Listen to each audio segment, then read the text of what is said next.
Good morning, ladies and gents, and you join me from Manor Park Cemetery and Crematorium, Sebert Road, Manor Park. Founded in 1874, so the description I read was wrong. It was for, I can't think of the other name, it was for the one that's nearby, I think City of London Cemetery, I think. Yeah, this one's founded in 1874. There's its office and cemetery gate. This little building. But our first and main port of call is one of the most important people buried in the cemetery. So we're going to go and see him first. And you'll have a thing of a little bit of history on him.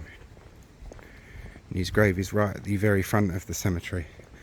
So that's going to be something interesting for us to see. It's got its own little burial chapel. Its original tower. The rest of the chapel was later and a replacement. But, yeah.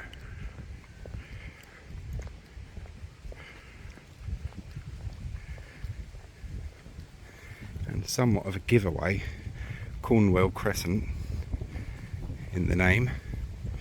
And this is one I've been wanting to come and see for a while, which is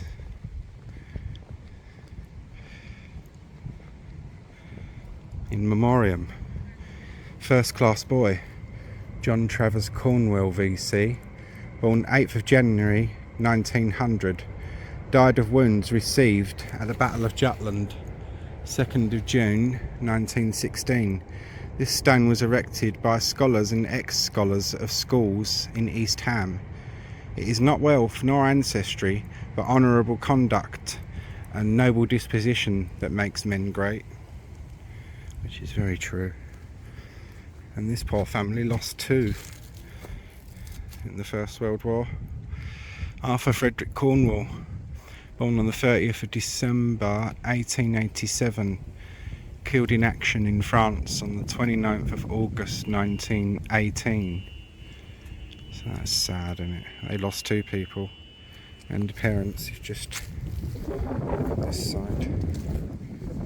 Got Eli Cornwell, father of John Travers Cornwell VC, died on the 25th of October 1916, aged 63, and Alice Cornwell, wife of the above, died on the 31st of October 1919, aged 54 years. So it's obvious to see why those two poor people died within a fairly recent time with their sons. But yeah, this is one of the most important people buried in the cemetery, Jack Cornwell, boy VC, and you're going to have a little bit of history of him now. John Travers Cornwell VC, 8th of January 1900 to the 2nd of June 1916. More commonly known as Jack Cornwell or as Boy Cornwell, is remembered for his gallantry at the Battle of Jutland during World War I. Having died at the age of only 16, he was posthumously awarded the Victoria Cross, the highest award for gallantry in the face of the enemy that can be awarded to British and Commonwealth forces. Cornwell is the third youngest recipient of the VC, after Andrew Fitzgibbon and Thomas Flynn. And here he is himself. John Travers Cornwell.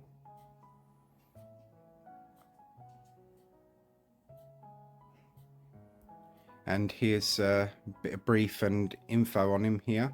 I'm going to stay for around 10 seconds on each page, so pause to read if you want to, or just carry on watching and we'll be carrying on with our tour as we go.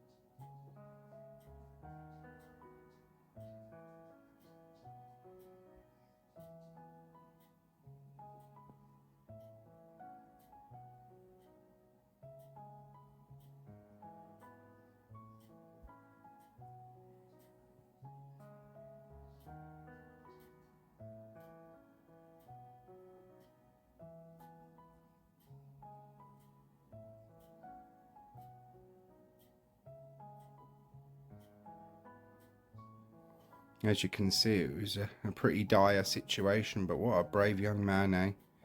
Stayed at his gunning emplacement right till the very end, even really badly injured when everyone around him was dead.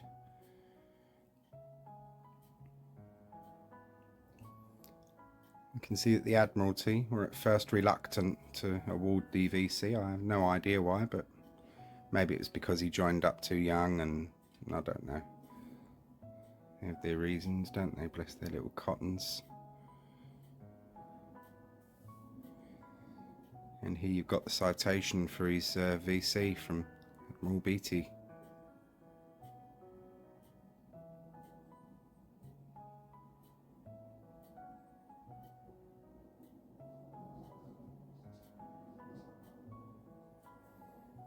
As you can see, Jack Cornwell was initially buried in a common grave, square 126, grave 323 in Manor Park Cemetery, although his body was exhumed on the 29th of July 1916, at which he was buried with full military honours in the same cemetery, square 55, grave 13. The reason that happened, it's the Cornwell family was not rich, and most people, working class and that in those days, did go in common graves. But it got out that what a little hero he was, and what a disgusting shame against the country it was that such a little hero had been buried in a common grave. And before that knowledge went completely public, they righted it pretty quickly, and that's why. And you see the funeral procession of John Travers Cornwell VC at Manor Park Cemetery. This is his second funeral, when they exhumed him and buried him with full military honours. And below you see the grave, which we've seen in our tour, of course. And this is the award for the Victoria Cross. Appeared in the London Gazette on Friday the 15th of September 1916. The citation reads, "The King has been graciously pleased to approve the grant of the Victoria Cross to Boy First Class John Travers Cornwell, ONJ 42563, died 2nd June 1916, for a conspicuous act of bravery specified below. Mortally wounded early in the action, Boy First Class Jack Travers Cornwell remained standing alone at a most exposed post, quietly awaiting orders until the end of the action. With the gun's crew dead and wounded all around him, his age was under 16.5 years, and that is why he was ordered the VC. So I hope you all found that little bit interesting. What a brave young man, eh? Real honour to have been able to pay our respects at his grave. And now on to the rest of our tour.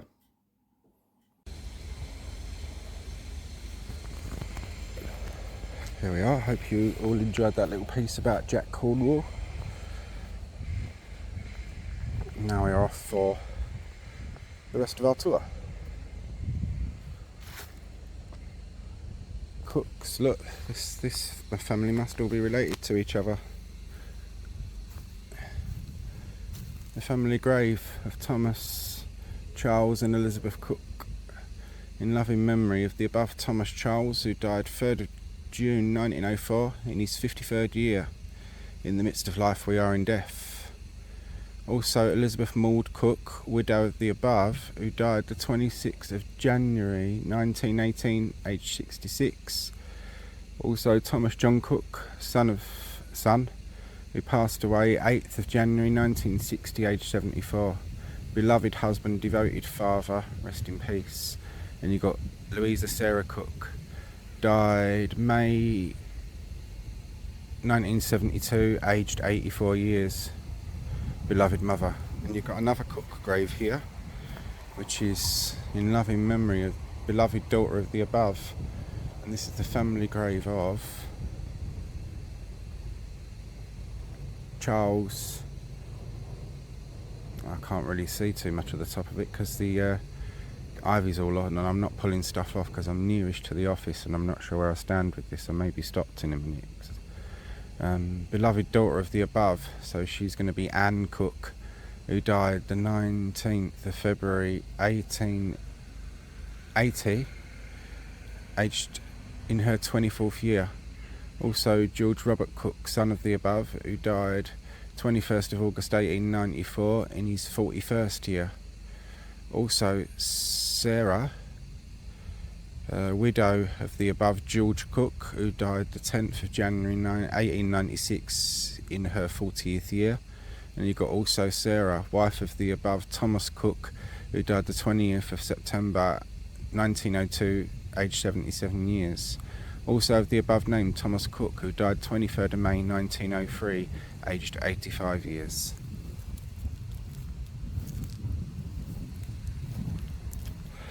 Then here you've got the family grave of Robert George Cook. You've got here in memory of Eliza Cook, beloved wife of the above, who died the 1st of April 1899, aged 45 years. And it's only her buried in there, so he probably remarried. Over here is the older and more ramshackle area of the cemetery.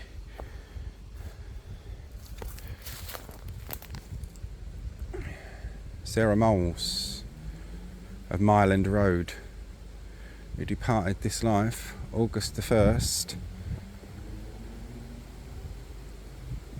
1876, aged, that's really annoying, the age is gone, I think it's 61 years. And you've got Mr. Francis Cook,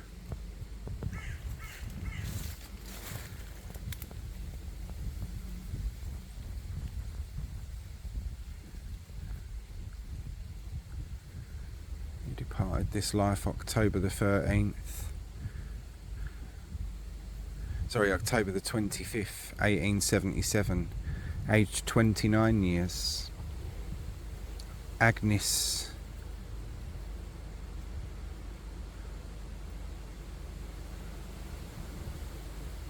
Morley Moles, and the rest of her inscription is gone. Yeah, you can see it's quite ramshackle over this bit, and there are some newer ones there, so we'll not go too mad with that.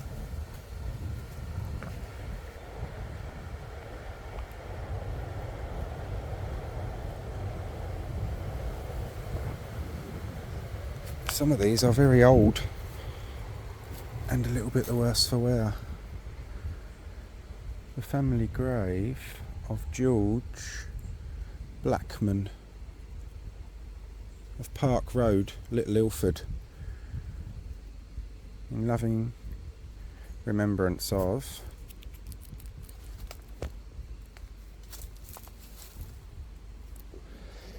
Hannah, the beloved wife of the above, who died June the 20th, 1878, aged 75 years. Also Jane, the beloved wife of Frederick Wickers of London, daughter of the above, who died July the 1st, 1878, aged 49 years. In loving remembrance of the above named George Blackman, who peacefully departed this life February the 11th, 1881 or 4, aged 77 years. Then you've got here Thomas Scudder, father of the above, the family grave of, I think there's Edward and Hannah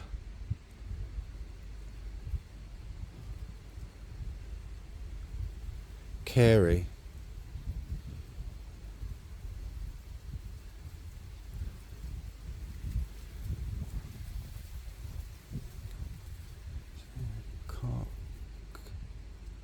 Skittle. It looks like it's Clarke Skittle, Ilford. Scudder, Thomas Scudder, father of the above, who was called into rest February the 27th, 1885, aged 83 years. Also Charles Percy, the eldest son of the above named Charles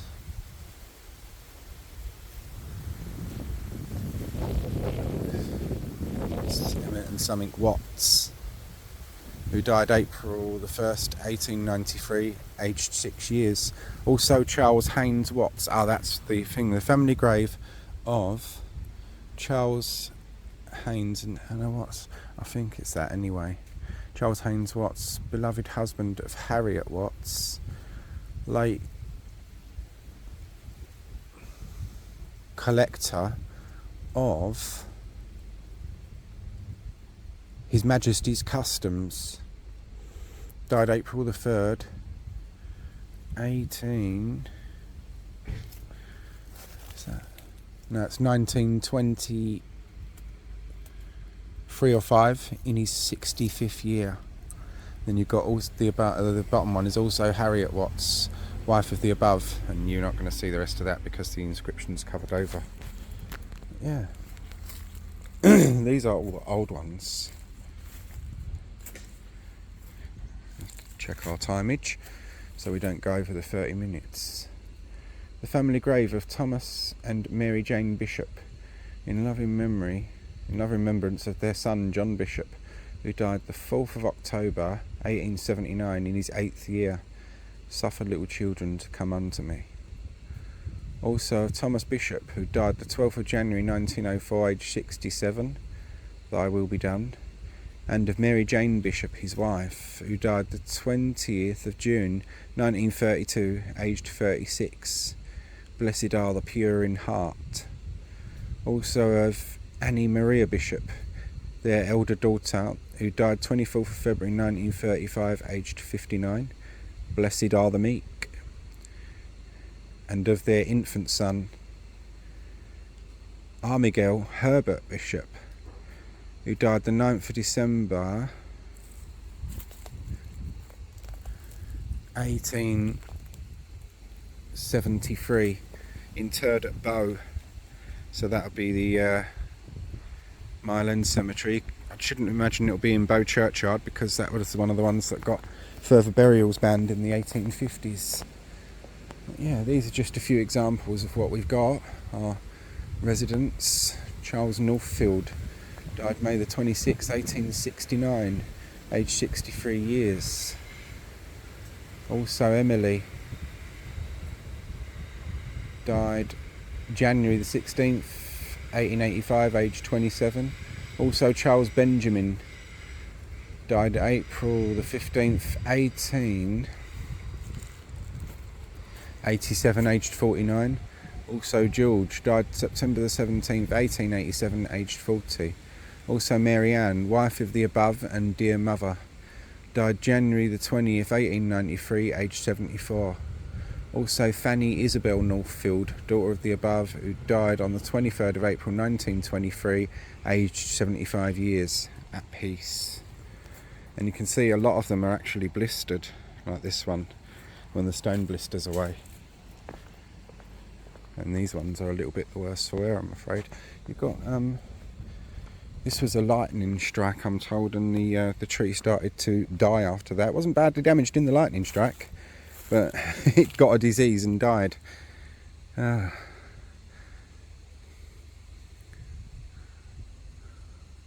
loving memory of Lydia Goodwin, who died April the 13th, 1883, aged 53 years, beloved by all who knew her.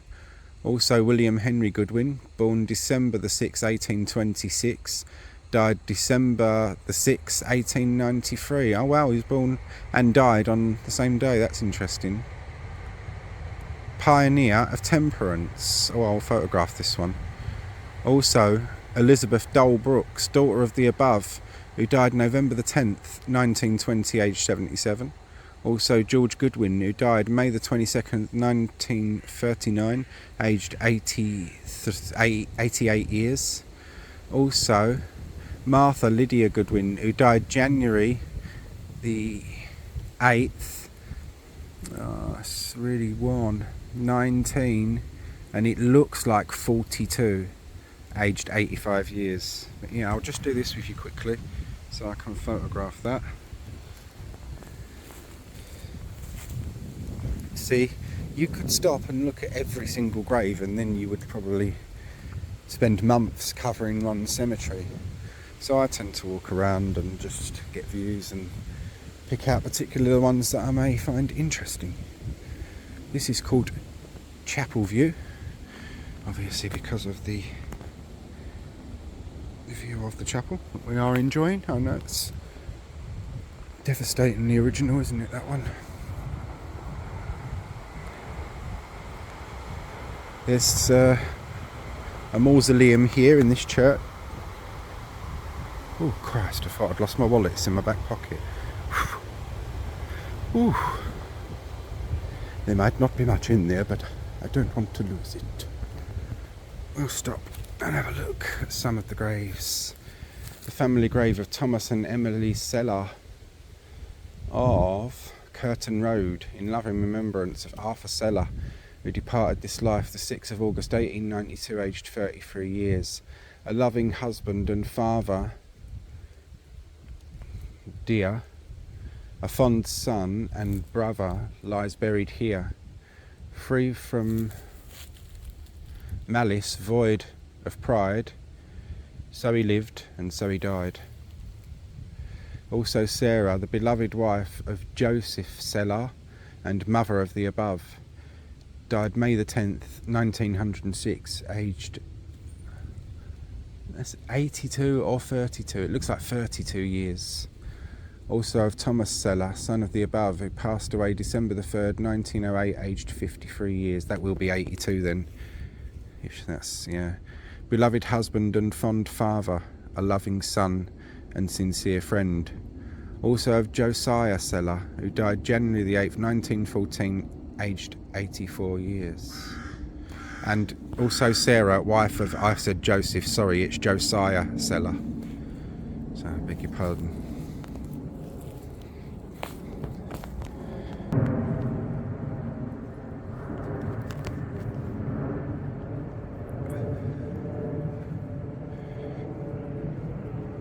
A big old cemetery, this one, and the railway runs directly along it.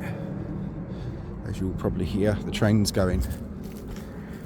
Uden. Is that Uden or Juden? Uden. The family grave of Walter and Sarah Uden of Bermondsey. In loving memory of dear little Minnie, their beloved daughter of the above, who departed this life September the 9th, 1888, in her 6th year. Dearly loved and sadly missed. Also of Walter Uden, who departed this life April the 2nd, 1898, aged 56 years. Peace with God, at peace with God. Also of Sarah, his wife, who departed this life May the 1st, 1900, in her 53rd year. Peace, perfect peace. And you've got Sarah Uden, 1886 to 1985, youngest daughter, cremated. So ashes may be there. Just a case of spotting and finding. Well, they're all interesting really, because you get so much social history from church inscriptions on gravestones. One of our war heroes over here, I always cover them. I've got two, one here on this side and one on the opposite in a minute.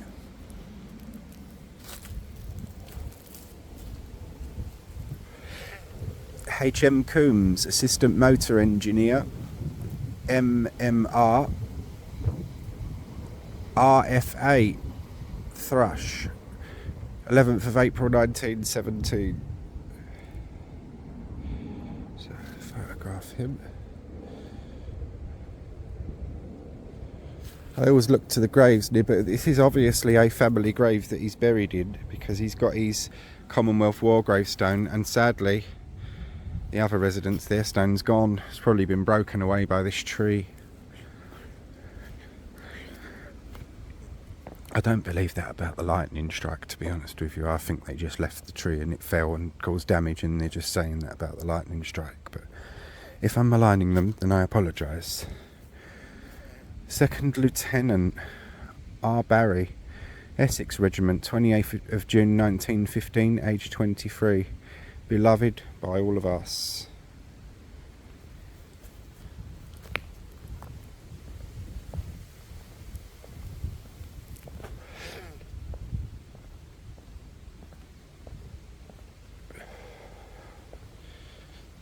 See Cornwell Crescent, named obviously for Jack Cornwell. You can see the church down that way. This one's called Wyman's Way, so each one is named after a particular person or such like.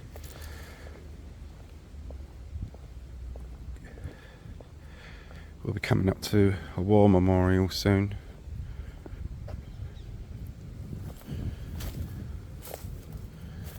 In loving memory of Florence, the beloved wife of William Walters, who died July the 22nd, 1914, aged 39.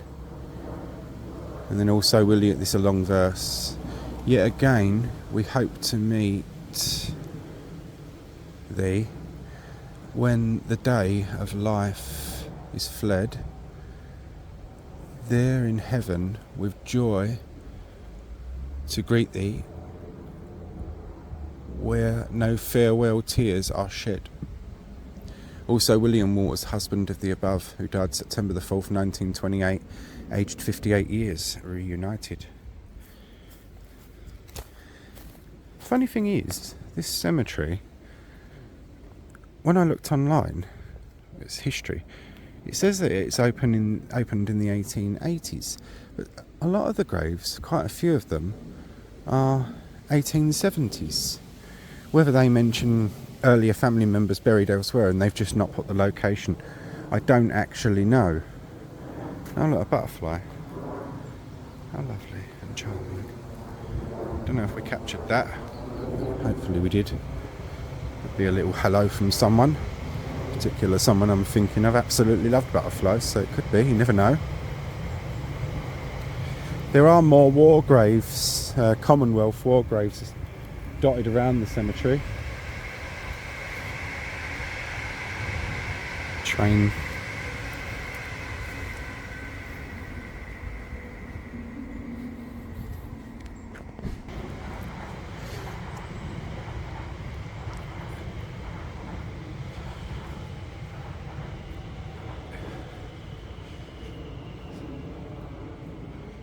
Some of the graves are over here, or we're getting towards where the newer graves will be soon. There are some old ones dotted in and around the new ones as well. There are obviously ones where the family's repaid the lease, because after 99 years you don't pay your lease and you're up.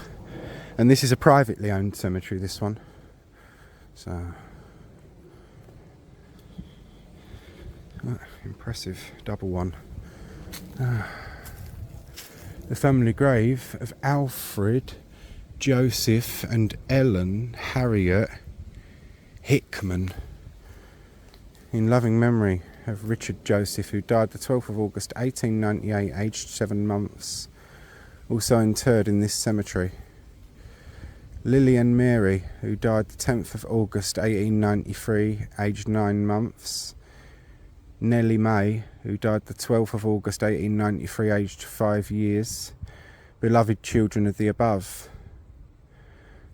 They loved and were loved. The Lord took them. They sleep but are not forgotten. Oh, that's so sad, isn't it? Bless them. Also Harry Clarke, First Lieutenant, Royal Sussex, son of the above, killed in action in France, March the 22nd, 1918, aged 32 years, loved by all. I'll take a picture, because obviously he's important. See, not everyone that died in the war, sorry about that, my finger's in the way. Not everyone that died in the war is buried in a Commonwealth War grave. You didn't have to be. It was an optional thing. And you've got also, in loving memory of Alfred Joseph, beloved husband of Eileen Harriet Hickman, who died April the 19th, 1926, aged 64. Also of Eileen Harriet, who died January the 4th, 1930, aged 68 years, reunited. So I'll photograph them as well, because they are of the same grave. And we'll be coming up to round about the 30-minute mark in a minute. We done Jack Cornwell. There's a little history piece on him, of course. So yeah, Remembrance Road, so called because the war memorial was up there. So yeah, I'll stop this one and you can join me for the next part.